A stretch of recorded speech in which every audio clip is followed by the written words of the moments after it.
Bonjour à tous, je viens vous parler d'une mauvaise expérience qu'on a vécue hier soir. Donc pourquoi? Parce que c'est le genre de choses qui peut arriver à tout le monde. Et surtout quand on débute avec les animaux.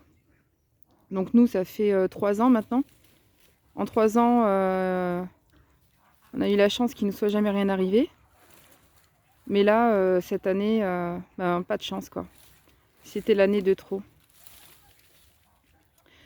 Donc ça c'est un petit rouge-gorge, notre ami rouge-gorge qui vient avec sa compagne, qui habite ici en fait. Il n'y a plus trop de migration maintenant avec les températures. Donc il sait qu'on le nourrit régulièrement, donc il vient. Donc en fait je reviens à ce que je disais. Je viens vous parler de nos biquettes. Donc hier malheureusement tornade 8 mois nous a quittés.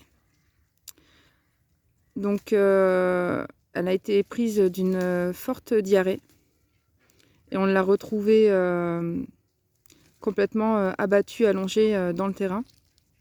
Évidemment, on l'a emmenée à la maison, on l'a mise près du feu pour la réchauffer. Je lui ai donné 2 cuillères à soupe d'argile verte dans un verre d'eau avec une seringue. Donc la diarrhée s'est stoppée.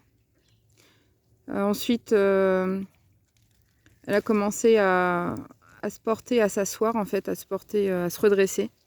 Donc on avait fort espoir qu'elle s'en sorte. Après une forte diarrhée comme ça, c'est souvent une maladie parasitaire.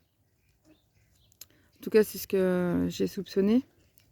On a quand même appelé le veto parce qu'on ne voulait pas la laisser comme ça. C'est un être vivant, donc on en a la responsabilité.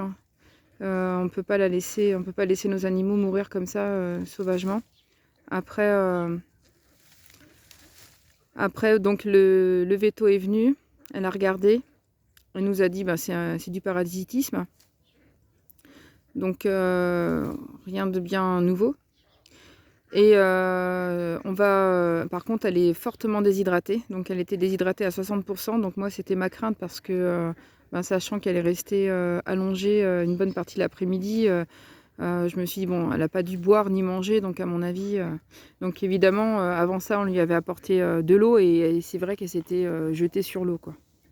Donc elle était fortement déshydratée et donc la veto nous a dit ce que je vais faire, je vais lui faire une perfusion. Par contre, sachez que la perfusion, souvent ça leur fait un choc et les animaux ne résistent pas. Et elle me dit une bête qui est déshydratée à 60%. En général, là en plus elle avait 34,5 de température. Une chèvre, en général, ça tourne autour de 38. Donc, elle nous a dit clairement qu'il n'y avait pas de chance qu'elle s'en sorte. Après, évidemment, moi, j'ai toujours espoir parce que je laisse beaucoup faire la nature. Donc, c'est vrai, je me suis dit, en la mettant au chaud, en l'hydratant, et puis, voilà quoi. Et au final, dès que la perfusion fut posée, en 2 minutes de temps, elle est morte. Donc après, je vous avouerai que je pense que c'est une réaction humaine et tout à fait normale. Je suis en colère parce que je me dis finalement, est-ce que j'ai bien fait d'appeler le veto? Alors je sais que le veto est un professionnel qui connaît son métier mieux que nous. Mais voilà quoi, quand nous on s'en est occupé, elle commençait à reprendre des forces. Et là, en 2 minutes de temps, une fois la perfusion posée, elle est partie quoi. Donc je suis vraiment pas contente du tout. Donc je vais attendre de recevoir la facture, mais je vais pas aller la chercher parce que j'espère pouvoir rester aimable. Et voilà, donc après je sais qu'on ne peut pas en vouloir voilà, aux professionnels qui font leur métier, qui connaissent leur métier mieux que nous, mais c'est quand même difficile. Enfin tout ça pour dire que mon erreur, ça a été après le nettoyage du potager, mon mari a voulu déplacer les oies. Et puis en les mettant avec les chèvres, vite fait. Sauf que le vite fait, ben, il y a eu des aléas entre deux, hein. Et le vite fait a duré une quinzaine de jours. Donc les oies se sont retrouvées avec les chèvres pendant 15 jours. Et je pense que c'est ça en fait qui a parasité la terre. Enfin l'herbage quoi. Et du coup voilà, je pense que c'est ça qui a rendu la petite malade. Que comme c'était une chevrette, ben, elle était bien moins résistante que les adultes. Et du coup, ben avec le coup de froid qu'on a eu, le premier coup de grosse gelée qu'on a eu avant-hier, la grosse gelée, plus un parasite qui se balade dans l'herbe, boum, ça affaiblit son système immunitaire et voilà quoi. Donc ça c'est l'explication. Donc de toute façon, là, ce matin, on a déplacé les oies. Donc on les a parquées, hein. Elles seront pas plus mal puisque de toute façon, elles auront, au lieu d'avoir de l'herbage, on leur donnera du grain pour l'hiver. Et puis, elles feront un peu plus de gras parce qu'elles auront moins d'espace.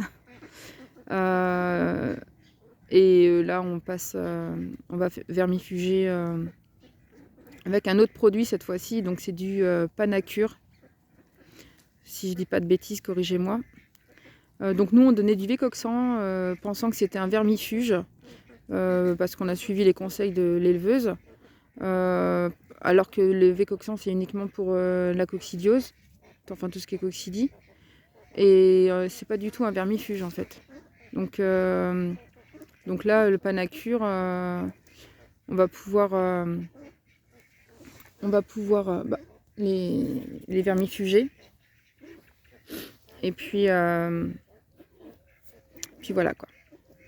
Donc en attendant, je leur ai donné de l'ortie, je leur ai donné des ronces.